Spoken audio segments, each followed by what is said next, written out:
আসসালামু আলাইকুম শ্রদ্ধেয় বন্ধুরা, আজকে চলে আসলাম উইকলি ব্লগের একটি নতুন ভিডিও নিয়ে আপনাদের মাঝে। চিকেন বারবিকিউ কথাটা শুনতেই কেমন জানি লাগে, তাই না? হ্যাঁ বন্ধুরা, আপনি চাইলে কিন্তু খুব অল্প খরচে আপনার বাসায় তৈরি করে নিতে পারেন স্পাইসি চিকেন বারবিকিউ।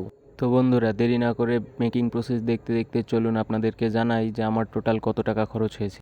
প্রথমে বাজারে যে পরিচিত এক ব্যাপারীর কাছ থেকে কেটে রাখা আধা কেজি মুরগি মাত্র 130 টাকা দিয়ে নিয়ে নিলাম। তারপরে যেহেতু আমরা বারবিকিউ করব, এর জন্য আমাদের প্রয়োজন ছিল মোটা তারের নেট। তো 200 টাকা থেকে বেঁচে যাওয়া 70 টাকা দিয়ে আমরা মোটা তারের নেট কিনে নিলাম। টিম মেম্বার 5 জন ছিলাম, তাই কাঁচা মশলা, পেঁয়াজ, মরিচ, আদা, রসুন, কয়লা ও ইট সবার বাসা থেকে আমরা জোগাড় করে নিয়েছিলাম। অর্থ সংকটের কারণে বারবিকিউ মশলা না কিনতে পারলেও বাসায় অবশিষ্ট থাকা কালা ভুনার মশলা কিন্তু আমরা অ্যাড করে দিয়েছিলাম। ভিডিওটি বড় হয়ে যাচ্ছে, তাই রিভিউ ভিডিও দেখতে চাইলে কমেন্ট করেন এবং সাবস্ক্রাইব করে পাশে থাকেন এই ধরনের আরও ভিডিও পেতে। ধন্যবাদ।